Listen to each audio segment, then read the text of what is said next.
Cartoon bells. ನಂಗೆ ತುಂಬಾ ಹಸಿವಾಗ್ತಿದೆ. ನೀವಿಬ್ರು ನನ್ಗೋಸ್ಕರ ಒಂದು ನರಿ ಮತ್ತು ಒಂದು ಕುರಿಯನ್ನು ಎತ್ಕೊಂಡ್ ಬನ್ನಿ. ನಾನು ಅದನ್ನ ತಿಂದು ನಾನು ಹಸಿವನ್ನು ತೀರ್ಸ್ಕೊತೀನಿ.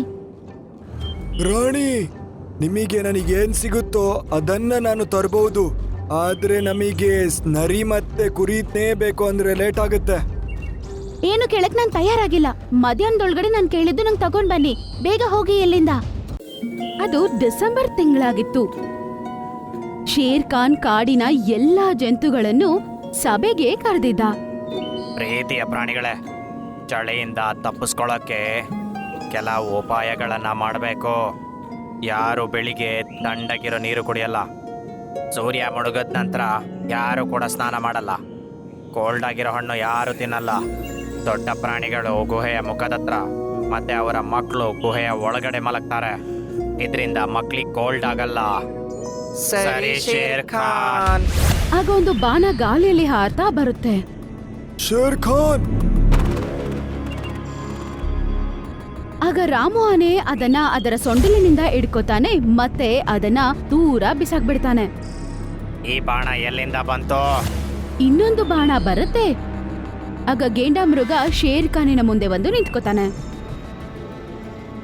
ಆ ಬಾಣ ಅದರ ಕೊಂಬಿಗೆ ಚುಚ್ಕೊಂಡು ಒಡೆದೋಗ್ಬಿಡುತ್ತೆ. ಅಲ್ಲೋಡಿ, ಆ ಮಂಗ ಮಾಡ್ತಾ ಇದೆ. ಅಯ್ಯಪ್ಪ! ಅದನ್ನ ನೋಡಿ ಕೋತಿ ಅಲ್ಲಿಂದ ಬೇಗ ಓಡಕ್ಕೆ ಶುರು ಮಾಡತ್ತೆ. ಈ ಮಂಗ ನಮ್ಮ ಕಾಡಿದಲ್ವಲ್ಲ.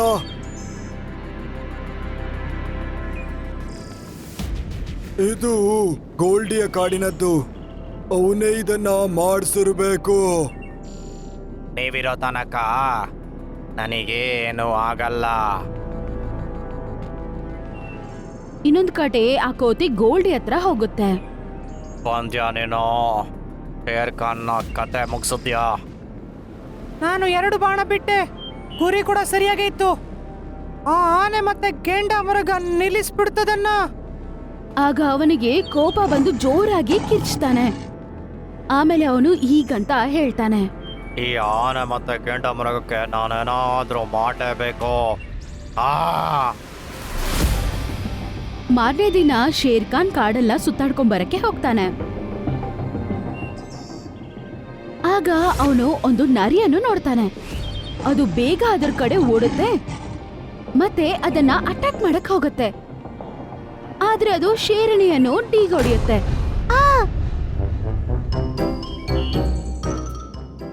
ಅಯ್ಯೋ, ನೀವೆಲ್ಲಿಂದ ಬಂದ್ರಿ?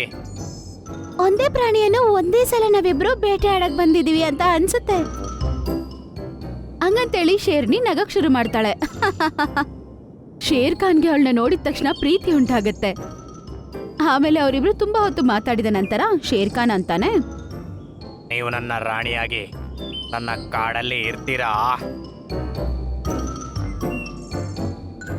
ಶೇರಿಣಿ ಅವಳು ಏನು ಹೇಳ್ದೆ ಶೇರ್ ಖಾನ್ ಜೊತೆಗೆ ಅವನ ಕಾಡಿಗೆ ಜೊತೆಗೆ ಹೋಗ್ತಾಳೆ.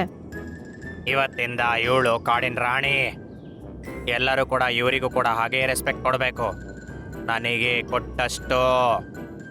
ಹೌದು ಶೇರ್ ಖಾನ್, ನಮ್ಮ ರಾಣಿ ಹೇಳಿದನ್ನ ಎಲ್ಲ ನಾವು ಕೇಳ್ತೀವಿ. ಮಾರನೇ ದಿನ ಶೇರ್ ಖಾನ್ ಬೇರೆ ಏನೋ ಕೆಲ್ಸದ ಮೇಲೆ ಬೇರೆ ಕಾಡಿಗೆ ಹೋಗ್ತಾನೆ. ಆಗ ಶೇರಿಣಿ ಆನೆ ಮತ್ತು ಗೇಂಡ ಮೃಗವನ್ನು ಕರೆಯುತ್ತೆ. ನಂಗೆ ತುಂಬಾ ಹಸಿವಾಗ್ತಿದೆ. ನೀವಿಬ್ರು ನನ್ಗೋಸ್ಕರ ಒಂದು ನರಿ ಮತ್ತು ಒಂದು ಕುರಿಯನ್ನು ಎತ್ಕೊಂಡ್ ಬನ್ನಿ. ನಾನು ಅದನ್ನ ತಿಂದು ನಾನು ಹಸಿವನ್ನು ತೀರ್ಸ್ಕೊತೀನಿ.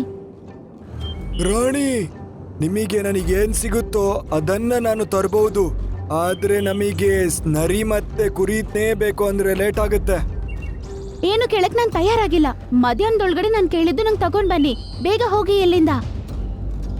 ಗೇಂಡ ಮೃಗ ಮತ್ತೆ ರಾಮು ಆನೆ ಅವಳು ಹೇಳ್ದಂಗೆ ನರಿ ಮತ್ತೆ ಕುರಿನ ಹುಡ್ಕೊಂಡು ಹೋಗ್ತಾರೆ.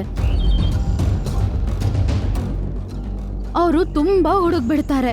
ಆದ್ರೆ ಈ 2 ಜಂತುಗಳಲ್ಲಿ ಒಂದು ಕೂಡ ಅವ್ರಿಗೆ ಸಿಕ್ಕೇ ಇಲ್ಲ. ಸಾಯಂಕಾಲ ಆದ್ಮೇಲೆ ಇನ್ನೇನು ಆಗಲ್ಲ ಅಂತ ಅನ್ಕೊಂಡು ಅವರು ಶೇರಿಣಿ ಹತ್ರ ವಾಪಸ್ ಬರ್ತಾರೆ. ನೀವಿಬ್ರು ಖಾಲಿ ಕೈಯಲ್ಲಿ ತಿರುಗಿ ಬರ್ತಿದ್ದೀರಾ? ರಾಣಿ, ನಾವು ತುಂಬಾ ಹುಡುಕಿದ್ವಿ, ಆದ್ರೆ ನಮಗೆ ಸಿಗ್ಲೇ ಇಲ್ಲ. ನೀವಿಬ್ರು ಶಿಕ್ಷೆ ಖಂಡಿತವಾಗ್ಲೂ ಅನುಭವಿಸ್ಬೇಕು. ರಾತ್ರಿ ಪೂರ್ತಿ ನೀವು ತಣ್ಣಗಿರುವ ನೀರಲ್ಲಿ ಮಲ್ಕೋಬೇಕು ಅಷ್ಟೇ. ರಾಣಿ ಹೇಳ್ದಂಗೆನೆ ಅವರಿಬ್ರು ಹೋಗಿ ಅಲ್ಲೇ ಇದ್ದ ನೀರಲ್ಲಿ ಇಳಿದು ನಿಂತ್ಕೋತಾರೆ. ಅವ್ರ ಸುತ್ತಮುತ್ತಲಲ್ಲಿ ಎಲ್ಲಾ ಜಂತುಗಳು ಬಂದು ನಿಂತ್ಕೋತವೆ.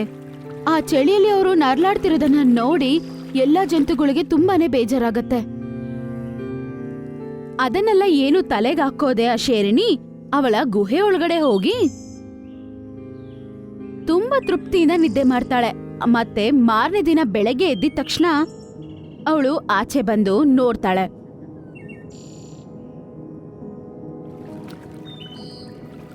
ಆಗ ಅವಳು ನೋಡ್ತಾಳೆ ಎಲ್ಲಾ ಜಂತುಗಳು ಆ ನೀರಿನ ಬಳಿನೇ ನಿಂತ್ಕೊಂಡಿರ್ತಾರೆ. ಅದು ಮಾತ್ರ ಅಲ್ಲದೆ ರಾಮು ಆನೆ ಮತ್ತೆ ಗೇಂಡ ಮೃಗ ಅವರಿಬ್ರು ನೀರೊಳಗಡೆನೆ ನಿಂತ್ಕೊಂಡಿರ್ತಾರೆ. ಅರೆ, ನೀವಿನ್ನೂ ಇಲ್ಲಿ ನೀರಲ್ಲೇ ನಿಂತಿದ್ದೀರಾ? ನಾನ್ ನಿದ್ದೆ ಮಾಡಿದ ನಂತರ ನೀರಿಂದ ಆಚೆ ಬಂದಿರ್ಬೋದು, ಇಲ್ಲ ಅಂದ್ರೆ ಎಲ್ಲಾದ್ರೂ ಓಡೋಗ್ಬೋದು. ಆದ್ರೂ ನೀವು ಯಾಕೆ ಹಿಂಗ್ ಮಾಡಿದ್ದು? ಯಾಕೆ? ನೀವು ನಮ್ಮ ರಾಣಿ, ನೀವು ಆಜ್ಞೆ ಕೊಟ್ಟದನ್ನ ನಾವು ಮಾಡ್ಲೇಬೇಕು. ಅದನ್ನ ನಾವು ಹೇಗೆ ಮುರಿಯೋಕ್ಕಾಗತ್ತೆ ಹೇಳಿ? ಅದನ್ ಕೇಳಿಸ್ಕೊಂಡು ಶೇರ್ನಿಗೆ ತುಂಬಾ ಬೇಜಾರಾಗತ್ತೆ. ತಕ್ಷಣ ಅವರಿಬ್ಬರನ್ನ ಆಚೆ ಬರಕ್ಕೆ ಅವಳು ಹೇಳ್ಬಿಡ್ತಾಳೆ. ಆಮೇಲೆ ಅವರಿಬ್ರು ಅಲ್ಲಿಂದ ಆಚೆ ಬರ್ತಾರೆ. ಹಂಗೆ ಕೆಳಗಡೆ ಬೆದ್ದು ತುಂಬಾ ನರಳಾಡ್ತಾರೆ. ಅವರ ಶರೀರ ಪೂರ್ತಿಯಾಗಿ ನೀಲಿಯಾಗಿ ಬದಲಾಗಿರುತ್ತೆ. ಅವರ ಕೈ ಕಾಲು ಕೂಡ ಈಗ ಕೆಲ್ಸ ಮಾಡ್ತಿಲ್ಲ. ಅದೇ ಸಮಯದಲ್ಲಿ ಶೇರ್ ಖಾನ್ ಅಲ್ಲಿಗೆ ಬರ್ತಾನೆ. ಅರೆ ರಾಮು, ಮೊಂಟು, ಏನೋ ಇದು? ಜಿರಾಫ್ ನಡೆದ ಎಲ್ಲ ವಿಷಯವನ್ನು ಶೇರ್ ಖಾನ್ಗೆ ಹೇಳುತ್ತೆ. ಆಗ ಶೇರ್ ಖಾನ್ ಶೇರಿನಿ ಹತ್ರ ಕೋಪದಿಂದ ಹೀಗಂತಾನೆ. ಮಹಾರಾಣಿ, ಹೌದು, ನೀವು ಹೇಳಿದ್ದನ್ನ ಇವರು ಮಾಡಲಿಲ್ಲ. ಆದ್ರೆ ಇಂಥ ಒಂದು ಕಠೋರವಾದ ದಂಡನೆಯನ್ನ ನೀವು ಕೊಡಬಾರ್ದಿತ್ತು. ಇದು ತಪ್ಪು. ಶೇರ್ನಿ ಮಾತಾಡೋದಕ್ಕಿಂತ ಮುಂಚೆನೆ ಗೋಲ್ಡಿ ಅಲ್ಲಿಗೆ ನಡ್ಕೊಂಡ್ ಬರ್ತಾ ಇರ್ತಾನೆ. ವಾ, ಕೆಲ್ಸ ಆಯ್ತನ್ಸತ್ತ. ಗೋಲ್ಡಿ, ಏನ್ ಮಾಡ್ತಿದ್ಯಾ ಇಲ್ಲಿ? ನನ್ನ ಮೇಲೆ ತುಂಬಾ ಸರಿ ಅಟ್ಯಾಕ್ ಮಾಡಿಸಿದ್ಯಾ. ಏನ್ ಬೇಕು ನಿನಗೆ? ನಾನೇ ನನ್ನ ಹೊಡೆದು ಈ ಕಾಡನ್ ರಾಜ ಆಗ್ಬೇಕು ಅಂತದೇನೆ. ಪ್ರತಿ ಸರಿ ಇವರು ನಿನ್ನನ್ನು ಕಾಪಾಡ್ತಿದ್ರು. ಅದಕ್ಕೆ ಇವರನ್ನ ಇಲ್ಲಿಂದ ತೆಗಿಯಕ್ಕಂತಾನೆ ನಿನ್ನ ರಾಣಿನ ಕಳಿಸಿದ್ದು. ಅವಳು ಏನೆಲ್ಲ ಮಾಡಿದಾಳೋ ಅದು ನನ್ನ ಪ್ಲಾನ್ ಇಂದಾನೆ ಮಾಡಿರೋದು. ಎಲ್ಲಾ ಜಂತುಗಳು ಅದನ್ನ ಕೇಳಿ ತುಂಬಾ ಆಶ್ಚರ್ಯ ಪಡ್ತಾರೆ. ಮತ್ತೆ ಶೇರ್ ಖಾನ್ಗೆ ಕೂಡ ಅದನ್ನ ಕೇಳಿ ನಂಬಕ್ಕೆ ಆಗ್ತಿಲ್ಲ. ಇವಳೀಗ ನನ್ನ ಜೊತೆ ಸೇರಿ ನಿನ್ನ ಮೇಲೆ ಅಟ್ಯಾಕ್ ಮಾಡ್ತಾಳೆ. ನಿನ್ನ ಈ 2 ಸೇವಕರು ಕೂಡ ನಿನ್ನ ಇವತ್ತು ಕಾಪಾಡಕ್ಕಾಗಲ್ಲ. ಶೇರ್ ಖಾನ್ ಶೇರಿಣಿನ ಒಂದು ಪ್ರಶ್ನೆ ಮಾಡೋ ತರ ನೋಡ್ತಿರ್ತಾನೆ. ಆಗ ಶೇರಿಣಿ ಅಂತಾಳೆ, ಹಾ, ಇಲ್ಲಿನವರೆಗೂ ನೀನ್ ಹೇಳ್ದೆ ಅಂತಾನೆ ನಾನಿದನ್ನೆಲ್ಲ ಮಾಡಿದ್ದು. ಆದ್ರೆ ಇನ್ಮೇಲೆ ನಾನು ಹಂಗ್ ಮಾಡೋದಿಲ್ಲ. ನೀನ್ ನನಗೆ ಮೋಸ ಮಾಡಕ್ಕಾಗಲ್ಲ. ಮೋಸನ? ನೀನು ಮೋಸ ಮಾಡು ಅಂತ ನನ್ನನ್ನು ಇಲ್ಲೇ ಕಳ್ಸ್ಕೊಟ್ಟಿದ್ದು ಗೋಲ್ಡಿ. ಈ ಜಂತುಗಳು ನನಗೆ ಎಷ್ಟು ಮರ್ಯಾದೆ ಕೊಟ್ಟವು. ಅವರು ನನ್ನ ರಾಣಿಯಾಗಿ ಸ್ವೀಕರಿಸಿದ್ದಾರೆ. ರಾಣಿಯ ಜವಾಬ್ದಾರಿ ಇನ್ಮೇಲೆ ನಾನ್ ನಿಭಾಯಿಸ್ಬೇಕು ಅನ್ಕೊಂಡಿದ್ದೀನಿ. ನನ್ನ ರಾಜ ಮತ್ತೆ ನನ್ನ ಜಂತುಗಳನ್ನು ಕಾಪಾಡಕ್ಕೆ ನಿನ್ ಜೊತೆ ನಾನು ಜಗಳ ಮಾಡ್ತೀನಿ ಹಂಗಂತ ಹೇಳಿ ಶೇರ್ ಖಾನ್ ಮತ್ತೆ ಶೇರ್ನಿ ಇಬ್ರು ಗೋಲ್ಡಿನ ಅಟ್ಯಾಕ್ ಮಾಡ್ತಾರೆ. ಕಾಪಾಡು, ಅಯ್ಯೋ! ಗೋಲ್ಡಿ ಅವರಿಬ್ಬರನ್ನ ಎದುರ್ಸಕ್ಕಾಗಿಲ್ಲ. ಮತ್ತೆ ಅವನು ಅಲ್ಲೇ ಸತ್ತೋಗ್ತಾನೆ. ಮಹಾರಾಣಿ, ತುಂಬಾ ಧನ್ಯವಾದಗಳು. ನಮ್ಮ ರಾಜನ ಪ್ರಾಣ ಕಾಪಾಡಿದ್ರಿ. ನಾವಿಬ್ರಿನ್ನೂ ಆರಾಮಾಗಿ ಸಾಯ್ತೀವಿ. ಇಲ್ಲ, ನಿಮ್ಮಿಬ್ಬರಿಗೂ ಈ ಪರಿಸ್ಥಿತಿ ಬಂದಿದ್ದಕ್ಕೆ ಕಾರಣ ನಾನು ನಿಮ್ಮನ್ನ ಸಾಯಕ್ ಬಿಡೋದಿಲ್ಲ. ಆದ್ರೆ ಏನ್ ಮಾಡಕ್ಕಾಗತ್ತೆ? ನಮ್ಮ ಕಾಡಲ್ಲಿ ಮೂಲ್ಗಿರಿ ಎಲೆಗಳ ಔಷಧಿ ಇದೆ. ಅದನ್ನ ತಿಂದ್ರೆ ಸಾಕು, ಜ್ವರ ಚಳಿ ಎಲ್ಲ ಹೊಟ್ಟೋಗ್ಬಿಡುತ್ತೆ. ನಾನು ಇವಾಗ್ಲೇ ಹೋಗಿ ಬರ್ತೀನಿ ಹಂಗಂತ ಹೇಳಿ ಅವಳು ಒಬ್ಳೆ ಕಾಡಿನ ಕಡೆ ಬೇಗ ಓಡಿ ಹೋಗ್ತಾಳೆ. ಇನ್ನೊಂದ್ ಕಡೆ ಅವರಿಬ್ರು ಸ್ವಲ್ಪ ಬಿಸಿಯಾಗಿರ್ಲಿ ಅಂತ ಹೇಳಿ ಜಂತುಗಳೆಲ್ಲಾರು ಅಲ್ಲೇ ಬೆಂಕಿ ಹಾಕಿ ಎಲ್ಲಾರು ಕುತ್ಕೊಂಡಿರ್ತಾರೆ. ಸಾಯಂಕಾಲದೊಳಗಡೆ ಅವಳು ಆ ಔಷಧಿಯನ್ನು ಎತ್ಕೊಂಡು ಬರ್ತಾಳೆ. ತಗೊಳ್ಳಿ, ನೀವಿಬ್ರು ಬೇಗ ಇದನ್ನ ತಿನ್ನಿ. ಆಮೇಲೆ ಅವರಿಬ್ರು ಅದನ್ನ ತಗೊಂಡು ತಿಂತಾರೆ. ಅದನ್ನ ತಿಂದ ಸ್ವಲ್ಪತ್ತಲ್ಲೇ ಅವರಿಬ್ಬರ ಶರೀರಗಳು ನೀಲಿ ಕಲರಿಂದ ತುಂಬಾನೇ ನಾರ್ಮಲ್ ಆಗಿ ಬದಲಾಗ್ಬಿಡುತ್ತೆ. ಅವರಿಬ್ರು ಈಗ ಎದ್ದು ನಿಂತ್ಕೋತಾರೆ. ಅವರಿಬ್ರು ತುಂಬಾ ಆರೋಗ್ಯವಾಗಿರೋದನ್ನ ನೋಡಿ ಅವರು ಎಲ್ಲರೂ ತುಂಬಾನೇ ಸಂತೋಷ ಪಡ್ತಾರೆ. ನಿಮ್ಮ ಧನ್ಯವಾದಗಳು ಮಹಾರಾಣಿಜಿ. ನಾನು ಶೇರಿಣಿ, ನಿಮ್ಮ ರಾಣಿ. ಇದು ನನ್ನ ಜವಾಬ್ದಾರಿ. ಅವತ್ತಿನ ದಿನದಿಂದ ಎಲ್ಲಾ ಜಂತುಗಳು ಆ ಚಳಿಯನ್ನು ತುಂಬಾನೇ ಮಜಾ ಮಾಡ್ತಿದ್ರು. ಸಾಯಂಕಾಲ ಸಮಯದಲ್ಲಿ ಎಲ್ಲರೂ ತುಂಬಾ ಜಾಲಿಯಾಗಿ ಒಟ್ಟಿಗೆ ಆಟ ಆಡ್ತಾ ಇದ್ರು. ಸಾಯಂಕಾಲದೊಷ್ಟಿಗೆ ಅವರವರ ಮನೆಗಳಿಗೆ ಅವರು ಹೋಗ್ಬಿಡ್ತಾ ಇದ್ರು. ಶೇರ್ ಖಾನ್ ಕೂಡ ನಮ್ಮ ಶೇರ್ನಿಯ ಜೊತೆಗೆ ತುಂಬಾ ಸಂತೋಷವಾಗಿ ಜೀವಿಸ್ತಿದ್ದ. ಕೇಳೋ ಆನೆ, ಲಂಬು ಅಲ್ಲಿ ಬೇಟೆಗಾರನ್ ಬಯಲ್ ಸಿಕ್ಬಿದ್ದಾನೆ. ಬಾ ನನ್ ಜೊತೆ, ಅವನನ್ನ ಕಾಪಾಡು ಬಾ ಬೇಗ. ಸುಮ್ನೆ ಸುಳ್ಳು ಹೇಳ್ಬೇಡ ನೀನು. ಹೀಗೆ ಹೇಳಿನೇ ಎಲ್ರನ್ನ ನೀನು ಯಾಮಾರಿಸಿ ಆಗಿದೆ. ಒಂದ್ ಕಾಡಲ್ಲಿ 2 ಜಿಂಕೆಗಳಿತ್ತು. ಒಂದರ ಹೆಸರು ಚೋಟು, ಇನ್ನೊಂದರ ಹೆಸರು ಲಂಬು. ಚೋಟುಗೆ ಸುಳ್ಳು ಹೇಳಿ ಆ ಸುಳ್ಳಿಂದ ಎಲ್ಲಾರ್ನು ಫೂಲ್ ಮಾಡೋದಂದ್ರೆ ಅವಳಿಗೆ ತುಂಬಾನೇ ಇಷ್ಟ. ಒಂದಿನ ಸಾಯಂಕಾಲ ಕಾಡಲ್ಲಿ ಎಲ್ಲಾ ಜಂತುಗಳು ನಡೀತಾ ಇತ್ತು. ಆಗ ಚೋಟು ಅವ್ರ ಮುಂದೆ ಓಡೋಡ್ತಾ ಬರುತ್ತೆ. ಓಡಿ, ಎಲ್ಲಾರು ಓಡಿ, ಇಲ್ಲ ಅಂತ ಹೇಳಿದ್ರೆ ಯಾರು ಉಳಿಯಲ್ಲ. ಆ ಮಾತ್ ಕೇಳಿದ ತಕ್ಷಣ ಎಲ್ಲಾರ ದೃಷ್ಟಿನೂ ಚೋಟು ಮೇಲೆ ಬೀಳುತ್ತೆ. ಎಲ್ಲ ಚೋಟು ಹತ್ರ ಹೋಗಿ ನಿಂತ್ಕೊಳ್ಳುತ್ತೆ. ಚೋಟು ಲಂಬು ಪಕ್ಕದಲ್ಲಿ ಬಂದು ನಿಂತ್ಕೊಳ್ಳುತ್ತೆ. ಅಲ್ಲಿ ಆನೆ, ಕೋತಿ ಎಲ್ಲ ಜಂತುಗಳು ಇತ್ತು. ಏನಾಯ್ತು ಚೋಟು, ಯಾಕೋ ಇಷ್ಟು ಹೆದರ್ಕೊಂಡಿದ್ದೀಯಾ? ಹೆಚ್ಚು ಮಾತಾಡ್ಲಿಕ್ಕೆ ಏನು ಸಮಯ ಉಳ್ದಿಲ್ಲ. ನಾನೊಬ್ಬ ಬೇಟೆಗಾರನನ್ನ ಬಂದೂಕ್ ಇಟ್ಕೊಂಡು ಈಚೆ ಸೈಡ್ ಬರೋದು ನೋಡಿದೆ. ಬೇಗ ನಿಮ್ಮ ಜೀವ ನಿಮ್ಮ ಕೈಯಲ್ಲಿದೆ. ಎಲ್ಲಾರು ಇಲ್ಲಿಂದ ಓಡೋಗಿ. ಅದು ಕೇಳಿದ ತಕ್ಷಣ ಅಲ್ಲಿರೋ ಜಂತುಗಳಿಗೆ ತುಂಬಾ ಗಾಬರಿ ಆಗಿ ಅವುಗಳು ಅಲ್ಲಿಂದ ಬೇಗ ಓಡೋದಕ್ಕೆ ಶುರು ಮಾಡುತ್ತೆ. ಕಾಡಿನೊಳಗಡೆ ಸ್ವಲ್ಪ ದೂರ ಓಡಿದ್ಮೇಲೆ ಅದಕ್ಕೆ ತುಂಬಾ ಸುಸ್ತಾಗ್ಬಿಟ್ಟು ಒಂದತ್ರ ನಿಂತ್ಕೊಳ್ಳುತ್ತೆ. ಆಗ ಅಲ್ಲಿಗೆ ಚೋಟು ಬಂದು,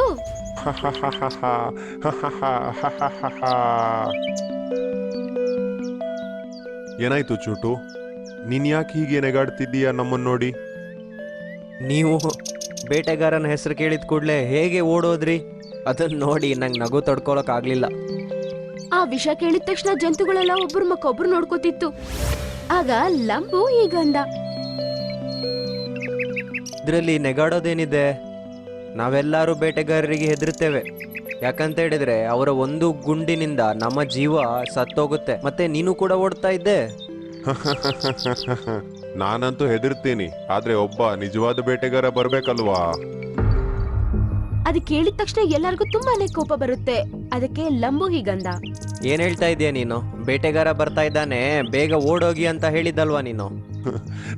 ನಾನಂತೂ ಹೀಗೆ ಸುಮ್ಮನೆ ಹೇಳಿದ್ದು. ನೀವು ಅದನ್ನ ನಿಜ ಅಂತ ನಂಬ್ಕೊಂಡು ಓಡಿದನ್ನ ಈಗ್ಲೂ ನೆನ್ಸ್ಕೊಂಡು ನಂಗೆ ಜೋರಾಗಿ ನಗು ಬರ್ತಾ ಇದೆ. ಹಂಗಂತೇಳಿ ಚೋಟು ಚೆನ್ನಾಗ್ ನಗಿತಾ ಇರತ್ತೆ. ಅದನ್ನ ನೋಡಿ ಅಲ್ಲಿರುವ ಜಂತುಗಳಿಗೆ ತುಂಬಾನೇ ಕೋಪ ಬರುತ್ತೆ. ಒಂದಿನ ರಾತ್ರಿ ಹಿಂಗೆ ಎಲ್ಲಾ ಜಂತುಗಳು ಅದ್ರದ್ರ ಕೆಲ್ಸಗಳಲ್ಲಿ ತುಂಬಾ ಬ್ಯುಸಿ ಆಗಿರುತ್ತೆ. ಅವತ್ತೂನು ಚೋಟು ಓಡೋಡ್ತಾ ಬಂದು, ಓಡಿ ಓಡಿ ಓಡಿ, ಎಲ್ಲರೂ ಓಡಿ, ಬೇಟೆಗಾರ ಬಂದೂಕ್ ಹಿಡ್ಕೊಂಡು ನಮ್ಮಾಚೆನೆ ಬರ್ತಾ ಇದ್ದಾನೆ. ಆ ಮಾತ್ ಕೇಳಿದ ತಕ್ಷಣ ಅವರೆಲ್ಲ ಈ ಸಲ ಚೋಟು ಪಾಪ ನಿಜಾನೇ ಹೇಳಿರ್ಬೇಕೇನು ಅಂತ ಅನ್ಕೊಂಡು ಅವರು ಮತ್ತೆ ಭಯ ಪಟ್ಟು ಅಲ್ಲಿಂದ ಕಾಡೊಳಗಡೆ ಓಡೋದಕ್ಕೆ ಶುರು ಮಾಡ್ಬಿಡ್ತಾರೆ. ಮತ್ತೆ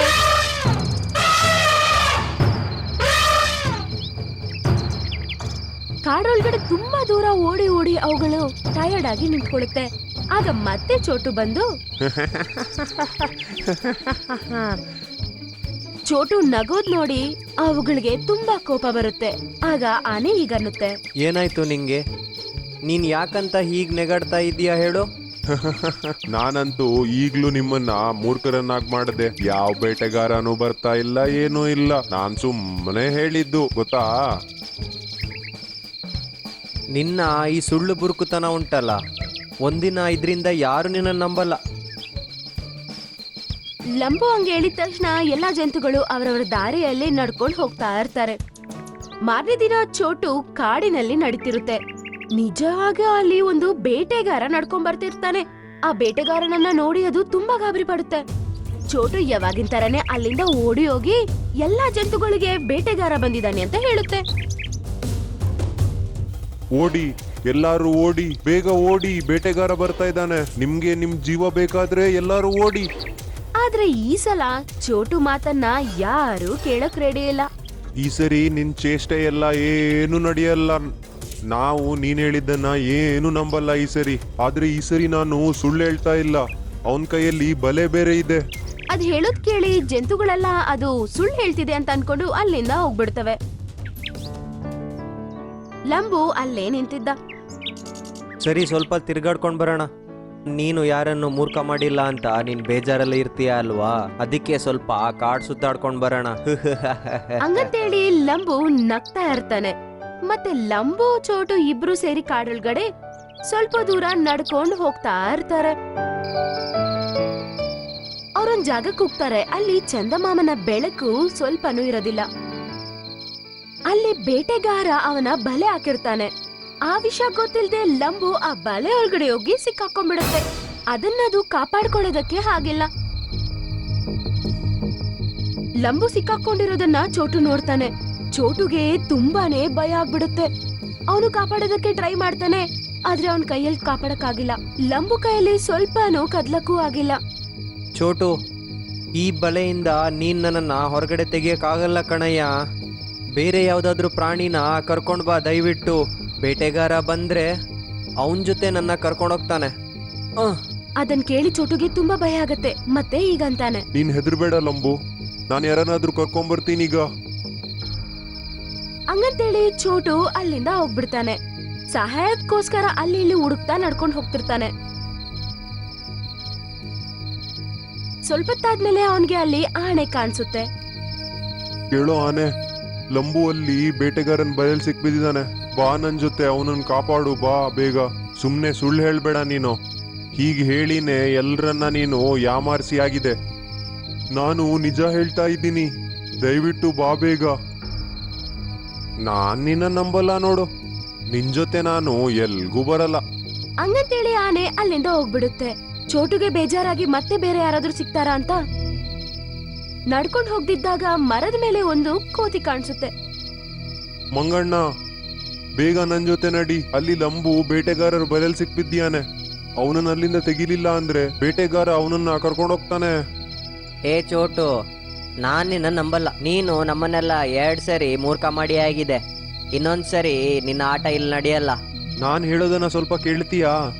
ಈ ಸಲ ಕೋತಿನೋ ಅವನ್ ಮಾತನ್ನ ನಂಬದೆ ಅಲ್ಲಿಂದ ಬೇರೆ ಮರಕ್ಕೆ ಎಗುರ್ಕೊಂಡು ಹೋಗ್ಬಿಡ್ತು. ಈಗ ಚೋಟುಗೆ ಅದ್ ಏನ್ ತಪ್ಪು ಮಾಡ್ತಂತ ಚೆನ್ನಾಗ್ ಅರ್ಥ ಆಯ್ತು. ಅದು ಅಲ್ಲಿಂದ ಸಪ್ಪಗ್ ಮುಖ ಹಾಕೊಂಡು ಲಂಬು ಇರೋ ಜಾಗಕ್ಕೆ ನಡ್ಕೊಂಡು ಹೋಗುತ್ತೆ. ಅದು ಲಂಬು ಹತ್ರ ಹೋಗೋದಕ್ಕೆ ಒಂದು ರಾತ್ರಿ ಎಲ್ಲ ನಡ್ಕೊಂಡು ಹೋಗುತ್ತೆ. ಬೆಳಗಾಗತ್ತೆ. ಅದು ಒಪ್ನೆ ಬರೋದನ್ನ ನೋಡಿ ಲಂಬು ಭಯ ಪಡ್ತಾನೆ. ಏನಾಯ್ತು ಚೋಟು, ನಿಂಗೆ ಯಾರು ಸಿಕ್ಕಿಲ್ವಾ? ನಾನ್ ಎಲ್ರಿಗೂ ಕೇಳ್ದೆ, ಆದ್ರೆ ಅವರೆಲ್ಲ ನಾನ್ ಸುಳ್ಳು ಹೇಳ್ತಾ ಇದ್ದೀನಿ ಅನ್ಕೊಂಡ್ರು. ಈಗ ಅರ್ಥ ಆಯ್ತು ನಂಗೆ ಸುಳ್ಳು ಹೇಳೋ ಅಭ್ಯಾಸ ಇಲ್ಲ ಅಂದಿದ್ರೆ ಅವರೆಲ್ಲ ನನ್ನ ನಂಬಿ ಬರ್ತಾ ಇದ್ರು. ಆಗ ಚೋಟುವಿನ ಗಮನ ಮರದ ಮೇಲೆ ಇರುವ ಕೋತಿ ಮೇಲೆ ಬೀಳುತ್ತೆ. ಆಗ ಚೋಟು ಹೀಗಂತ ಹೇಳುತ್ತೆ, ಅಲ್ ನೋಡು ಮಂಗ, ನೀನ್ ಜೋರಾಗ ಅವನನ್ ಕರಿ, ಆಗ್ಲಾದ್ರೂ ಅವನ್ ಬರ್ಬೋದು. ಆ ವಿಷಯ ಕೇಳಿದ ತಕ್ಷಣ ಲಂಬು ತುಂಬಾ ಜೋರಾಗಿ ಕಿರ್ಚುತ್ತೆ. ಅದು ಕಿರ್ಚೋ ಶಬ್ದ ಕೇಳಿದ ತಕ್ಷಣ ಲಂಬು ಮೇಲೆ ಕೋತಿಯ ದೃಷ್ಟಿ ಬೀರುತ್ತೆ. ಮತ್ತೆ ಅದು ಮರದಿಂದ ಕೆಳಗಡೆ ಇಳಿದು ಬಂದು ನೋಡುತ್ತೆ. ಅದು ಬಲೆಯಲ್ಲಿ ಸಿಕ್ಕಾಕೊಂಡಿರುತ್ತೆ. ಚೋಟು ಸಹ ಅದ್ರ ಪಕ್ಕನೆ ನಿಂತ್ಕೊಂಡಿದ್ದ. ಅರೆ, ನಾನಂತೂ ಈ ಚೋಟು ಸುಮ್ಮನೆ ಸುಳ್ಳು ಹೇಳಿದಾನೆ ಅಂತ ಅನ್ಕೊಂಡಿದ್ದೆ. ಆದ್ರೆ ನೀನು ನಿಜವಾಗಿ ಸಿಕ್ಕಿಬಿದ್ದಿದ್ಯಾ? ಹಂಗಂತೇಳಿ ಆ ಬಲೆನ ಕಟ್ ಮಾಡೋದಕ್ಕೆ ಕೋತಿ ತುಂಬಾ ಟ್ರೈ ಮಾಡುತ್ತೆ. ಆದ್ರೆ ಅದ್ರ ಕೈಯಲ್ಲಿ ಅದನ್ನ ಕಟ್ ಮಾಡಕ್ಕಾಗಿಲ್ಲ. ನೀನು ಚಿಂತೆ ಮಾಡಬೇಡ, ನಾನು ಹೋಗಿ ಆನೆನ ಕರ್ಕೊಂಡ್ ಬರ್ತೀನಿ. ಈ ಬಲೆನ ಅದು ತುಂಡು ಮಾಡಿ ಹಾಕುತ್ತೆ ನೋಡು. ಹಂಗಂತೇಳಿ ಕೋತಿ ಅಲ್ಲಿಂದ ಹೋಗ್ಬಿಡುತ್ತೆ. ಆದ್ರೆ ಸ್ವಲ್ಪತ್ತಾದ್ಮೇಲೆ ಕೋತಿ ಮತ್ತೆ ಬರುತ್ತೆ. ಒಬ್ನೇ ಬರೋದಿಲ್ಲ, ಜೊತೆಯಲ್ಲಿ ಎಲ್ಲಾ ಜಂತುಗಳನ್ನ ಕರ್ಕೊಂಡ್ ಬರುತ್ತೆ. ಆ ದೃಶ್ಯನ ನೋಡಿ ಲಂಬು ತುಂಬಾನೇ ಸಂತೋಷ ಪಡ್ತಾನೆ. ಆನೆ ಅದರ ದಂತಗಳನ್ನ ಉಪಯೋಗಿಸಿ ಆ ಬಲೆನ ಕಟ್ ಮಾಡಿ ಬೀಸ್ಬಿಡುತ್ತೆ. ಒಂದ್ ಕಡೆ ಬಲೆ ಕಿತ್ತೋಗ್ಬಿಡುತ್ತೆ.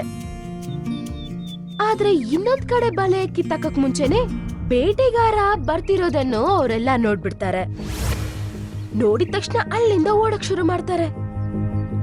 ಬೇಟೆಗಾರ ಲಂಬು ಸಿಕ್ಕಾಕೊಂಡಿರೋದನ್ನ ನೋಡಿ ತುಂಬಾನೇ ಸಂತೋಷ ಪಡ್ತಾನೆ. ಚೋಟು ಸ್ವಲ್ಪ ದೂರದಲ್ಲಿ ನಿಂತ್ಕೊಂಡಿತ್ತು. ಅದು ಬೇಕಂತಾನೆ ವಿಚಿತ್ರವಾದ ಶಬ್ದಗಳನ್ನ ಮಾಡ್ತಿತ್ತು. ಮತ್ತೆ ಬೇಟೆಗಾರನ ಮುಂದೆ ಬಂದು ನಿಂತ್ಕೋತು. ಅದನ್ನ ನೋಡಿದ ಬೇಟೆಗಾರನಿಗೆ ತುಂಬಾನೇ ದಿಲ್ಖುಷಾಗಿತ್ತು. ಅವನೇನ್ ಅನ್ಕೊಂಡ ಅಂದ್ರೆ ಇದ್ರ ಜೊತೆ ಇನ್ನೊಂದ್ ಚಿಕ್ಕಿ ಸಿಕ್ಕಿದ್ರೆ ಬಿಂದಾಸ್ ಆಗಿರತ್ತೆ ಅಂತ ಅನ್ಕೊಂಡು ಅದನ್ನ ಹಿಡಿಯೋದಕ್ಕೆ ಮೆತ್ತಗ್ ನಡ್ಕೊಂಡು ಹೋಗ್ತಾನೆ. ಅದನ್ನ ನೋಡಿದ ಆನೆ ಮತ್ತೆ ಅಲ್ಲಿಗೆ ಬಂದು ಮಿಕ್ಕಿರೋ ಬಲೆನೂ ಕಿತ್ತಾಕ್ಬಿಡುತ್ತೆ. ಈ ಸಲನು ಆನೆ ಅದರ ದಂತಗಳನ್ನ ಉಪಯೋಗಿಸಿ ಬಲೆನ ಕಿತ್ತಾಗುತ್ತೆ. ಆ ಬಲೆನ ಕಿತ್ತಾಕಿ ಲಂಬುನ ಕಾಪಾಡುತ್ತೆ. ಲಂಬು ಅಲ್ಲಿಂದ ತಪ್ಪಿಸ್ಕೊಂಡು ಕಿರ್ಚಕ್ ಶುರು ಮಾಡ್ತಾನೆ. ಚೋಟು, ಬೇಟೆಗಾರ ನಿನ್ ಹಿಂದೆನೆ ಇದ್ದಾನೆ, ಓಡು ನೀನು. ಆ ಶಬ್ದ ಕೇಳಿದ ತಕ್ಷಣ ಚೋಟುಗ್ ಅರ್ಥ ಆಗತ್ತೆ ಲಂಬು ತಪ್ಸ್ಕೊಂಡಿದ್ದಾನೆ ಅಂತ. ಮತ್ತೆ ಅದು ಅಲ್ಲಿಂದ ತಪ್ಸ್ಕೊಂಡು ಕಾಡೊಳಗಡೆ ಓಡೋಗ್ಬಿರುತ್ತೆ. ಬೇಟೆಗಾರ ಇನ್ನೊಂದ್ ಕಡೆ ನೋಡಿದ್ರೆ ಇನ್ನೊಂದ್ ಜಿಂಕೆನೂ ಇಲ್ಲ. ಎಲ್ಲವನ್ಗೆ ಅತಿ ಆಸೆ ಗತಿ ಕೇಡು ಅಂತ ಅರ್ಥ ಆಯ್ತು. ಚೋಟುನು ಓಡಾಡ್ತಾ ಹೋಗಿ ಬೇರೆ ಜಂತುಗಳ ಜೊತೆ ಸೇರ್ಕೋತಾನೆ. ಮತ್ತೆ ಎಲ್ಲಾ ಜಂತುಗಳು ಒಂದೇ ಸಲ ಅಲ್ಲಿಂದ ಕಾಡೊಳಗಡೆ ಓಡೋಗ್ತವೆ. ಅದು ನೋಡಿ ಬೇಟೆಗಾರನಿಗೆ ತುಂಬಾ ಕೋಪ ಬರುತ್ತೆ. ನಾನು ಆಣೆ ಮಾಡ್ತೀನಿ, ಇವತ್ತಿಂದ ನಾನು ಸುಳ್ಳು ಹೇಳಿ ಯಾರಿಗೂ ಮೋಸ ಮಾಡಲ್ಲ ಅಂತ. ಅದು ಕೇಳಿ ಜಂತುಗಳೆಲ್ಲ ತುಂಬಾ ಸಂತೋಷ ಪಡುತ್ತೆ. ಮತ್ತೆ ಚೋಟು ಅವನ್ ತಪ್ಪೇನು ಅಂತ